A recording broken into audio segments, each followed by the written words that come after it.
What you know, Alibis? Welcome to another episode of Pretty Lies and Alibis. I'm Gigi. It's Tuesday, August 19th.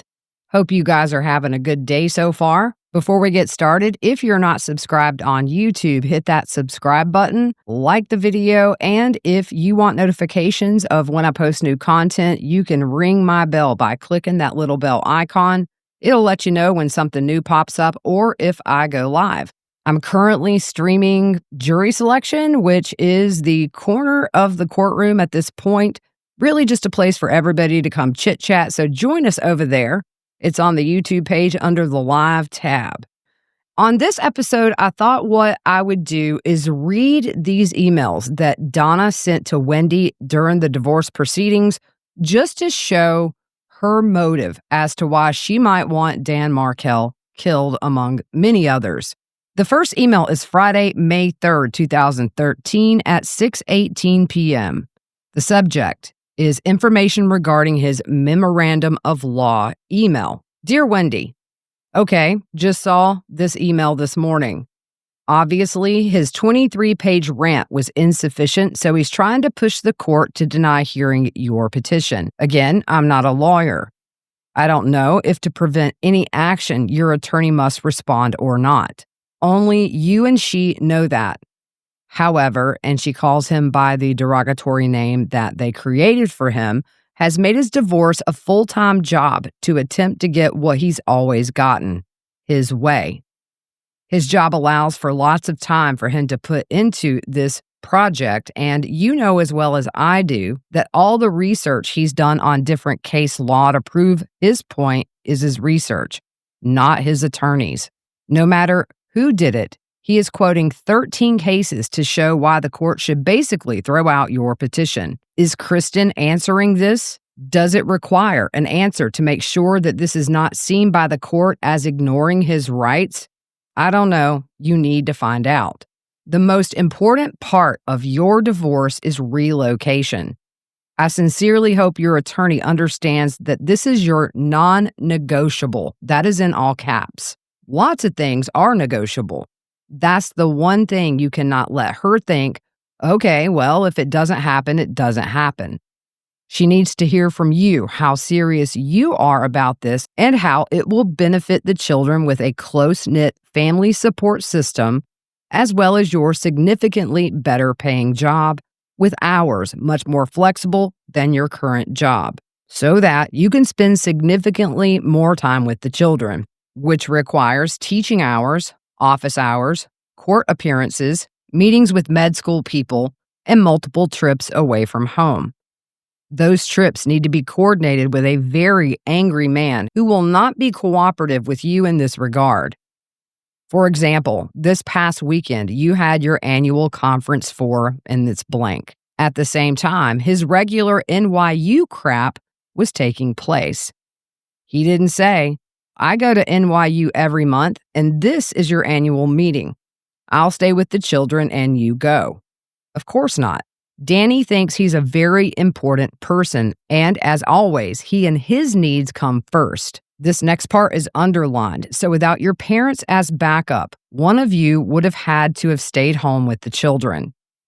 Your attorney needs to understand that your mother worked full-time in the family dental practice until September, when she felt she was needed by you for the well-being of the children to get them through a transitional time with people who love them and see them frequently and with whom they share great affection. Your father has made numerous trips by plane for weekends and changing the patient schedules around so that he can continue to spend significant time with the children. Both the disappearance of your mother from the position of office manager and the disappearance of your father from the practice for a significant amount of time has caused a decrease in the practice income and the loss of some patients who feel it's either not being run the same way as when my mother was there full time, or that my father is unable to see patients with problems and has referred them to other offices during his absence. Additionally, this loss of income affects my family because my older brother, also a dentist, purchased the practice from my father in mid-July 2012. He has a monthly payment to make to my father based on the sales of the practice. It isn't fair to him to have decreasing monthly income statements from the practice due to my parents spending so much time here in Tallahassee. My brother is unmarried and is a wonderful uncle to Benjamin and Lincoln. If I'm able to relocate to South Florida, they will have an incredibly warm and loving family as an integral part of their lives, not an occasional 2-day weekend trip to visit. The next part says response, and she has brief background. 1. This is a no-fault divorce state, so his nonsense about no marital infidelity or abuse doesn't matter. However, a hot temper and verbal abuse is what you need to emphasize that you suffered under his reign. Narcissistic personality disorder causes major problems in a marriage, especially when one believes that because he attended Harvard undergrad and Harvard Law, he's clearly better and smarter than anyone else, including you.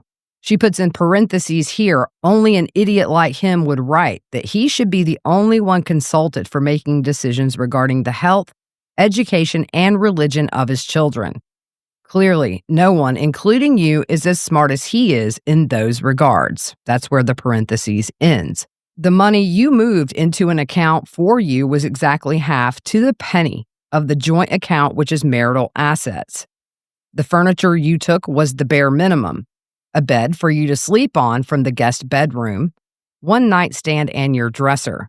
You took 2 chairs that you bought 5 years ago at a neighborhood furniture store's closeout sale for $50 each. You have receipts to show all the new furniture you purchased to relocate to a safe place. You absolutely must emphasize that the only reason you left when he was out of town is because of the threat you'll leave without your children, without a penny, and just with the clothes on your back. It's super important for the judge to get the message that this guy is a big bully. I know she'll be able to read that when you submit copies of some of the emails he sent you. He feels if he said something, that's it. Well, that's not it. He says you did this while he was on a short business trip. How about the many trips to conferences, etc. this man has taken? How much time away from his family? You have all those documented. Now you need to sit down and figure out how many days away that's been. How about adding all that to his 2-week trips to Israel, especially when you are at the end of your pregnancy? Sweet, caring, concerned husband.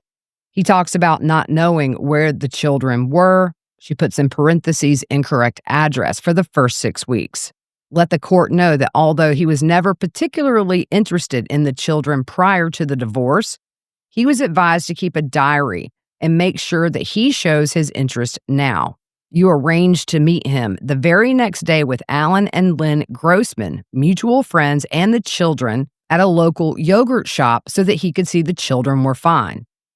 You were in fear of his temper, and so you did not want to reveal your address. However, 4 days after the separation, you arranged to bring the children to his house, and his parents were going to be in town, and they were there for the Rosh Hashanah holiday with them. The following week, on one of his uninvited treks to your office after he threatened you with federal kidnapping charges, which of course, now he recants like he does anything he can't believe he actually did. You gave him your address.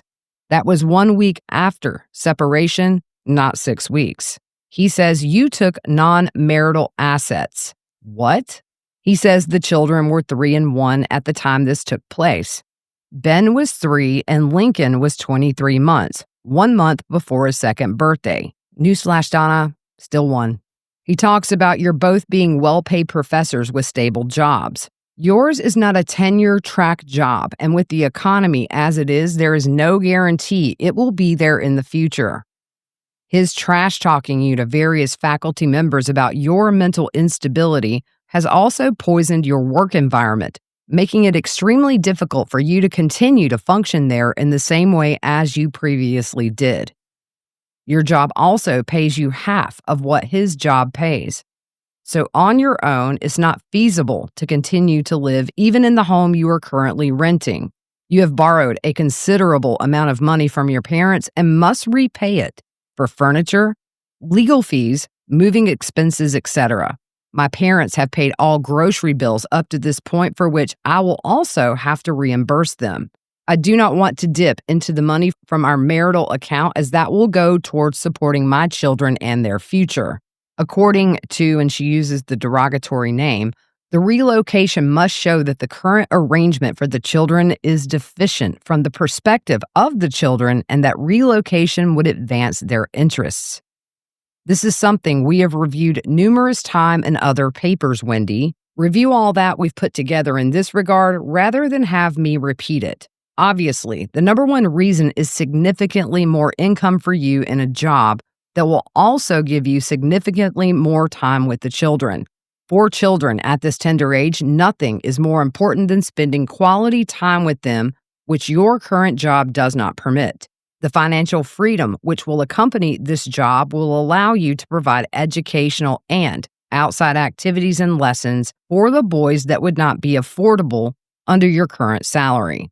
Number 2, the ability for our children to spend quality time with my parents and my mother, a retired elementary school teacher, would be a huge bonus to our children's academic and social progress. In my parents' home, each child currently has and would continue to have their own rooms with appropriate beds, furniture, books, and toys. Mr. Markel has become a religious zealot over the last few years since the birth of our first son, taking him to synagogue with him as an infant so that he can absorb the music and the prayers. He has done the same with our second son. This is also to show the congregation what an attentive father he is. The fact remains that the children are watched by teenage children of other congregants in a sort of playroom while the services are going on. Mr. Markel picks one of them up and comes back out at certain parts of the service to hear particular hymns and then returns them to the care of babysitters. This is done rather than allowing them to remain home with me, and when I protested, he insisted. He always gets his way. There are no Hebrew schools in Tallahassee. Mr. Markel seems intent upon religious training, but feels that only he could provide the best religious training for our children. He is indoctrinating them, not teaching them.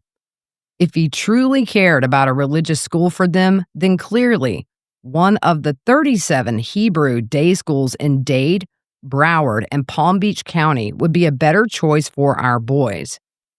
My home in Broward County is close to many of these schools and midway between Dade and Palm Beach schools. I hope your attorney is researching cases when relocation was granted and what the circumstances were. Also, all cases are different, and because one case didn't allow it, doesn't mean that he should prevent another case from receiving that benefit. Danny has said on numerous occasions, she puts in parentheses, one I have on my phone as a saved message, what wonderful grandparents and in-laws we've been. He knows that the children are very close to us and we would always be there to take care of them. What's going to happen in June when he wants to go to 3 different conferences? She puts in all caps, don't let him go. If you do, you're enabling and facilitating your staying in Tallahassee.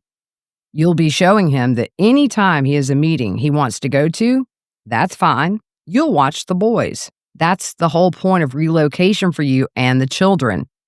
He can continue to attend all the meetings he wants to go to and then arrange for frequent and extended visitation with the boys. Maybe some of the money he spends on his trips can be used to visit the boys. Another, and she puts in quotes, bribe to get him to allow relocation should be the offer of plane tickets, since he does have family that would allow him to use their homes to stay in. But obviously, that's a last-ditch effort if all else fails. He's trying to show the court that your request is frivolous and that you should have to pay for yours and his court costs in this plea. Your lawyer has to let the court know that it's anything but frivolous. And isn't he also supposed to pay some of your regular legal fees? This bastard has not paid 1 cent towards your bridge gap alimony. Why? Why only 2 months of a child support payment over an 8-month time frame? Loving, caring father that he is. Do you need information on grocery bills? I have a good many of them and can show the court what it's been costing just for that, with no support from the derogatory name. Also, find out from Kristen if she wants you to pay us back now or wait. What's best for your case? I'm too angry to write any more. I'm going to shower, wash my hair, and get ready for you and the boys to come home. Dad said he'd look up any papers tonight or over the weekend that you might need. He even has the information on what Danny had in his IRA and 401k prior to marriage. Love you, Mom. So the one thing that stands out to me is her writing these emails as if she is Wendi talking to her attorney or the court. Just a huge overstep and really obsessive and crazy. Let's move on to the next email. This is from Tuesday, June 25th, 2013, written at 9:59 p.m. It says, "Hi, honey. Okay. Just like it says on your necklace, never, never, never give up. It's time for action. It's time to take control of your life and not let derogatory name think he's won anything by having you remain in Tallahassee, 8 hours away from the only family you have, and lose out on what will be a job that will afford you and your children advantages they will never otherwise be able to enjoy. Let's show this effer what will make him absolutely miserable. You know his weak points: money, religion, control. You have 5 weeks before your court date. I know you have a job that keeps you very busy. However," and she underlines and puts this in bold, "the rest of your life and consequently Dad's, mine, and yes, even Charlie's will be affected by how well you can perform and act before July 31st. You can be a good actress when you want to. I've seen you in action. You need to put on the performance of your life. Derogatory name hasn't beaten the Adelson family yet. You have a very strong family behind you. Just remember that. Dad and I have done everything we could to try to help you for the last 10 months. Now, it's time to help yourself. We believe that you will be able to make this happen. If you can put these actions before everything else this next month, and you know that you've only got the kids a limited number of days to do this, we believe derogatory name will be saying, stop this, and you'll be telling him, you wanted me in Tallahassee. My children are going to fit in this Bible Belt. They're going to church every time I have them. I'm having them privately tutored at home to get them caught up for the Sunday school classes that I've registered them in for the fall. This class time coincides with the service I'll be attending. Tell him that you've got a new outlook on life and a new hope, and you'd like to go to heaven. Perhaps he would like to join you and the boys at church. The next section is plan of action. Number 1, take a photo of the boys dressed nicely standing at the front door or by the sign of a Tallahassee church. Then change your Facebook status to a photo of this one so everyone will see this. Perhaps a line under the photo with "New Beginnings in Tallahassee" might be nice. Within minutes, derogatory name should either see this or will be getting calls from his friends and acquaintances about this. How happy do you think he will be? Number 2, make arrangements to get the boys caught up with a private tutor. She puts in parentheses, teenage Catholic church member, who will come to the house to teach the young men about Jesus. If you don't have time to arrange for this to happen, I will happily do it for you. She or he will serve as a good babysitter assistant for you while you're preparing dinner, etc. Let derogatory name know that your children will be baptized in the Catholic Church, and you'll certainly invite him to the event. Let him know that the Catholic Church is a big part of your life now with the boys, and you'd like him to be a part of it. As long as he wants you to remain in Tallahassee, the boys will be involved with you in church-related activities and ceremonies. Let him get used to it. I've already checked this out, and a baptism can be arranged within 2 weeks. We can send out evites to derogatory name, his parents, sister, and anyone else you want to invite. 4, I'm looking into summer camp programs for the boys. We will pay for it, even if the boys end up going only the few days that they're in Tallahassee, on the days you have them prior to the hearing. Number 5, Register them for toddler classes at church. I've looked into this, and even if they don't go, we can show derogatory name that they are enrolled for the fall semester. And you cannot tell anyone this is an act. Somehow, it will get back to derogatory name. In all caps, it says, take control from him. Get to him psychologically. He's going to want you to stop this. Wendi, you've been through a very difficult year. You've had to make a huge decision. You did that. It was the right decision. Now you have one final opportunity to make him angry. We want him ticked off so he realizes that he could lose control over his kids. We plan to make a financial offer to him to allow this relocation. You need to work on this plan and we'll help you through it, so it may affect how much we will offer him. Maybe he'd be willing to let you relocate if he knew his children would attend a private Hebrew academy like Donna in Boca, or perhaps he'd like them to invite him to a Christmas party at their other Sunday school. You have a little over 3 weeks till mediation. Let's get this going now. I know you would never want to think that you don't do absolutely everything you could to try to come down to your family. Between living down here and having a job that will give your children the lifestyle they deserve, your life now and for sure in the future will be significantly better. Gary told us he is not going to hire anyone until after your court hearing and after we try to make a financial offer to derogatory name.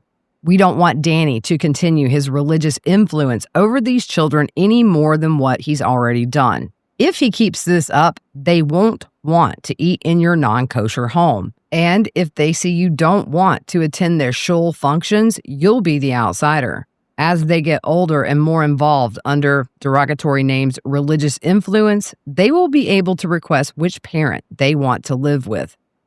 Don't allow derogatory name to have this power and control over them. Then in reality, he's going to have the same control over you. Dad and I have changed our lives this past year to support and assist you and the boys in every possible way. Charlie has accepted the loss in the office business income for us to do this because he loves you and wants only the best possible future for you. It's time for you to show us that you can put on the performance of your life for the next few weeks. Please call us after you read this. We're waiting to talk to you.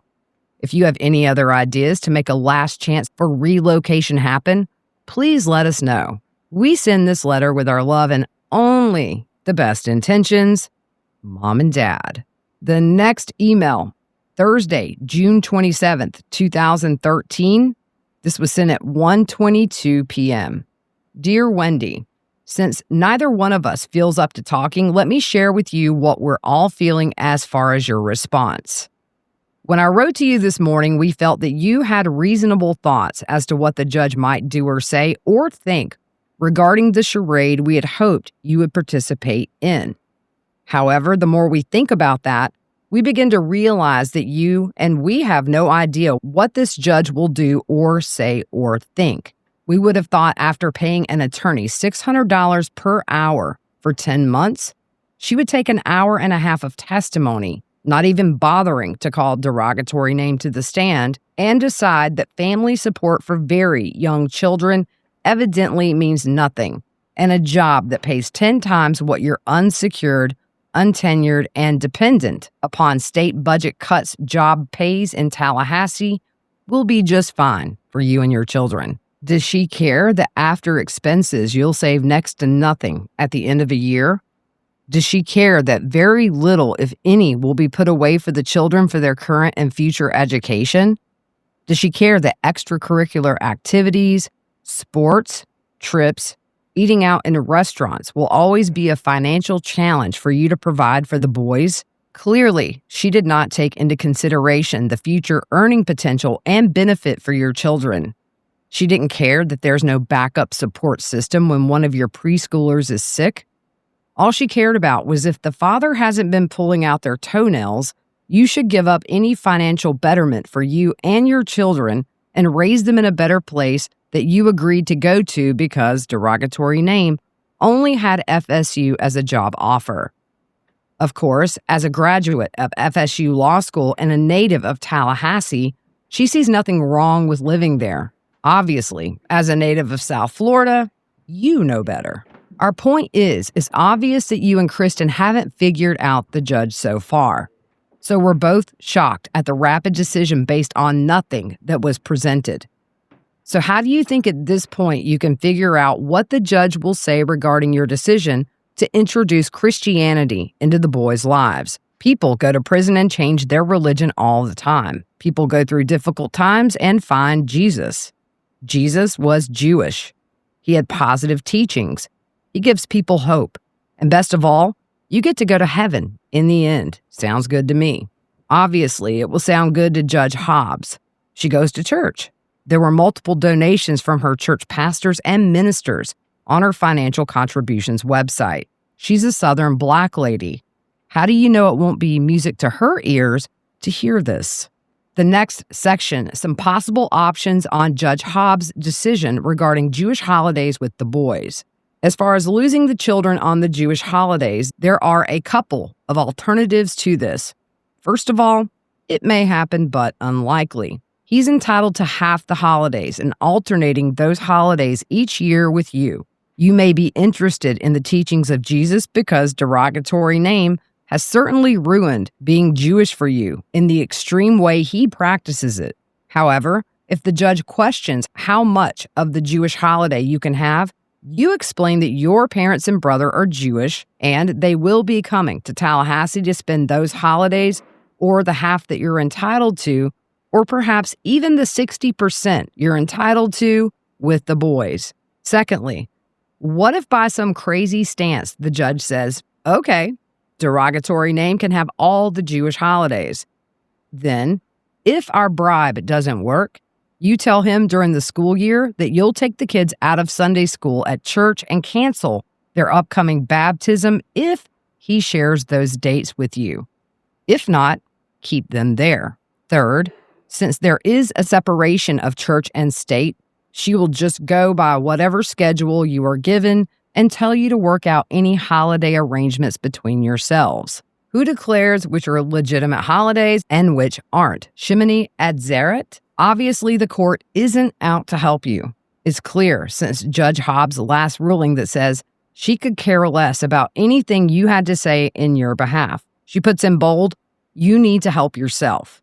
You know, Wendi, most of the wars that have been fought for the last couple of thousands of years have been over religion. Charlie brought up a good point when he said that Americans were dropped behind enemy lines during World War II wearing Nazi uniforms to get what they wanted.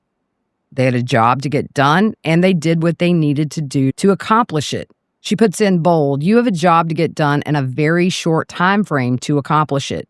If you dressed your kids up in Hitler Youth uniforms and brought them down here, I could care less if it was an act of defiance and would show, derogatory name, that he is not in control. If your children are baptized, it doesn't make them Christian. Ben and Lincoln aren't really pirates because they dress up like Jake the Pirate. It's an act. She puts in bold here, you got into this mess with derogatory name by being so compliant and non-confrontational with him. If you just keep paying your attorney her $600 per hour and don't fight for what you want, you're no better off than if you stayed married to him. Sure, you got rid of being unhappy in a marriage so you don't have to live under the same roof, but he'll still be in control of everything, including what he wanted. Sole controls of the boys' religious lives. Why let him? Why not stand up to this effer? Why not fight? We're not talking about a lifetime of this. You have the boys a very limited number of days before the mediation takes place. This is all part of an act. Please rethink this. We're all willing to help you accomplish this. And that's all it is, Wendi, an act. An act of defiance that will put a scare into this jackass. It will infuriate him. It won't infuriate a judge that you found Jesus. She can't comment on your religious views. The next section, all caps, bold and underlined. You need to see the big picture. You need to look into the future, what a life without your only family nearby, teaching in Tallahassee with Danny always in the picture will give you. It's not a pretty picture. We want to see you help yourself. Not everything one has to do in life is comfortable or easy. Sometimes it's ridiculously hard. But derogatory name has tried to aggravate and screw you since day one of this divorce. His vicious emails, his defiance with Dr. Pam's directions on asking him not to come to the school every day when he doesn't have the boys, his not allowing you to pick the children up 1 hour earlier to drive to Atlanta, his bad-mouthing you to the faculty at the school you will be working at. Everything he does is done with malicious intent. Why can't you do this for the few days that you have the boys prior to the mediation? You know him. You know which buttons to push. He certainly knows how to push your buttons. Take something from him. Right now, he's got everything just the way he wants. We need to take something from him in order for him to negotiate it back. This is your chit. It's CHIT. The extremism that derogatory name is already teaching the boys is nothing more than brainwashing. Religion is brainwashing. It's control of the masses. It affects who your friends are, what activities you do, how you eat, how you dress, how you pray, everything. There is no doubt you will have two little Orthodox young men on your hands with the only religious influence over them being derogatory name. He's already got them thinking that people who eat shrimp are bad. Hot dogs are disgusting. Lobster is gross. Wait, Ben's not even 4 years old. Wait till he's 8. You're not teaching them anything different. You don't teach them that on Saturdays they can go to soccer or any regular organized sports activity or even swim lessons. You let them play in the park or in the house. Derogatory name has an organized plan that he's been doing pretty much ever since they were born. Shul, shul, shul. Shul every Saturday morning that he has them. Shul for every Sunday that he has them. Shul for every holiday. Shul parties. Shul, shul, shul. That will be their life. We don't want you to be the outsider who doesn't join in what the rest of the family is doing. By the way, a shul is another word for a synagogue. Wendi, this is all about negotiating. After consulting with 2 attorneys who are both excellent negotiators, one of whom we will most likely hire for the financial offer, we are getting the same advice. You must take something from him that he wants. When you intelligently negotiate in mediation, you pretend you want the house even if you don't. You pretend you want the car even if you don't. You pretend you want the ring even if you don't care. You pretend you want the kids in Catholic school even if you don't. It's just the business of clever negotiation. It's not what you or we are familiar with, but people in business do it all the time. Both attorneys have said that this is how you get what you want. If you can't take anything from him, then what we do is just the financial offer. It's just not as good. And then look at it this way. What's the downside? Worst case scenario is the judge does give him the Jewish holidays. Then after a short period of time, you offer him taking the kids out of Catholic school if he shares the holidays, or have a stipulation that holidays need to be reviewed yearly. You have a smart lawyer. She knows that all kinds of stipulations and temporary arrangements can be made at a divorce. Wendi, you don't manipulate people. You're a sweet, caring person. Derogatory name is a manipulator. You just need to play a role. What you're doing is jockeying for position. In the end, if you do this and it doesn't get the results we're all hoping for, then you can't blame yourself. You can feel good that you did everything you could. I'm not saying that we're going to continue with hiring an attorney to negotiate and make a financial offer. I don't think you realize the type of offer we're considering. We're planning on you, Charlie, and Dad and I going as high as equal parts in a $1 million offer. That's $333,000 from each of us. Obviously, the more chits on our side, the better chances are that we won't have to go that high. You have to show us that you're doing your part in this too. We're a team. We can't possibly do this without your help. One of the possibilities in lieu of that much money, obviously we start much lower, is offering not just taking them out of church, but negotiating a settlement which could possibly offer both boys private education at the Donna Hebrew Day School in Boca. It may include monthly airline tickets to South Florida for as long as he lives in Tallahassee. He may stop and think that if he can get a job in a city he'd prefer to live in, it would be an easy flight to see his children. He loves living in South Florida. Teaching at his current schedule and with a big chunk of money, he could live down here and for the 26 weeks per year that he teaches and fly 2 days a week to Tally. He would have frequent and liberal visitation. You're not looking to remove him from their lives. He needs to understand that. The negotiating lawyer will work with him. With his school teaching schedule, he could see his children here a significant amount of time. His child support would be much less also. The attorney who will be doing the negotiating will also lay it out on the line for him what the various payment offers would be worth to him in the 15 to 18 years when he may want to retire. The amount is huge. This payoff can put him at that point without any additional income of his own in the $4 million range. Certainly nothing he'd ever save in 10 lifetimes. If you try this, you really will not be any worse off than if you do nothing. So what's preventing you from just trying? I don't know how much of the big picture you're seeing, honey. I don't know if you realize that not only what you can provide for your boy's life, but for your own life all depends on this change. Aside from living in a far better city with family, a personal history there, and you'll also have a greater opportunity to meet people for your future. I'm sure there are many lovely women who are teachers, divorced with 2 children. You can be a highly successful, highly compensated attorney who is independent and not in need of someone to marry you to help support your 2 children. You can have someone cleaning your home, a nanny to help with your children, a lifestyle in which you and your boys can travel. This is a once-in-a-lifetime opportunity to really turn your life around and make a positive difference in the lives of your children. Your expenses with the boys now are minimal. Wait until you see how expensive everything is in the future for them. We don't want you, and I wouldn't imagine you'll want to live paycheck to paycheck.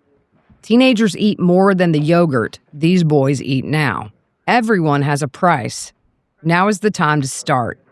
You said this divorce is not about winning and losing, that it's not a competition. You've already lost relocation according to the legal system. Well, it is about winning and losing. We're trying to get a win. You deserve it. You deserve so much more than a life without family teaching in Tallahassee. Life is tough. If you don't stand up and take a chance, you don't stand a chance. Please, Wendi, do your part and stand up to him. Make an effort to do this so that our group offer will stand a better chance at being accepted. Don't let his temporary move to Tallahassee ruin your entire life. We all want the same thing, a better emotional and financial life for you and for the boys all the way around. You know, Grandma was one tough and very smart lady. I think about her all the time. And I think about what advice this very intelligent woman, a wonderful reader of people who loved you more than words could ever express, would say to you. She'd tell you to fight with every bone in your body. Fight for yourself, your boys, and for the best possible life you could have. We know that's true. Fight for yourself, Wendi. We'll be there to help you. Just don't tell us that what you need to do now is move forward with a sense of peace. That's giving up. I don't believe that's really what you want to do after all we've been through together. And when you're literally a few weeks from this being over. Written with hope and love, Mom and Dad. All right, the last email we're going through. This was written February 18th, 2014. The subject, information for your lawyer when it comes to depo on Danny.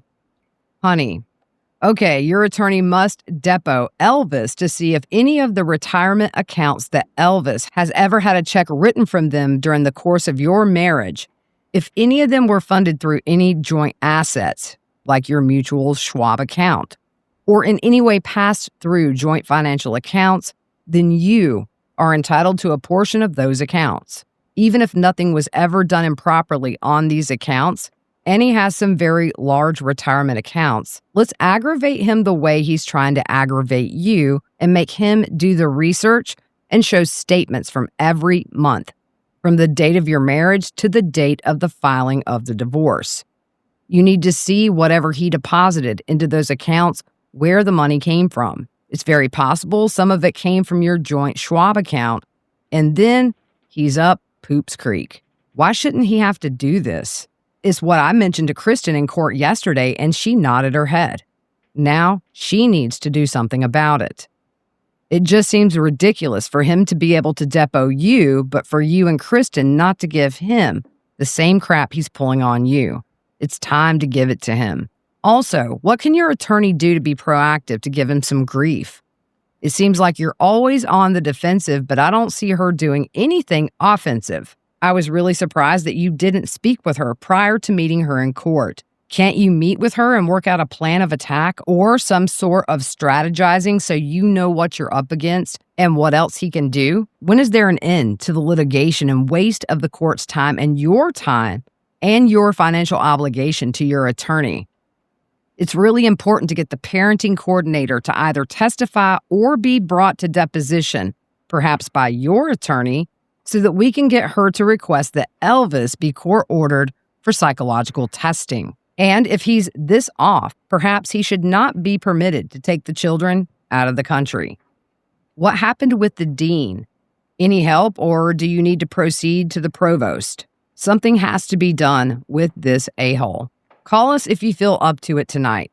If you're too tired, then call us in the morning after you leave the boys at school, if you can. Love you, Mom and Dad. So you can see there in these very lengthy emails, Donna's obsession, inserting herself at every turn, and also just suggesting things that were mean in nature to torture Dan. I think this all lends to motive as to why Donna is currently on trial for his murder. So that's it for this episode. We'll see you soon.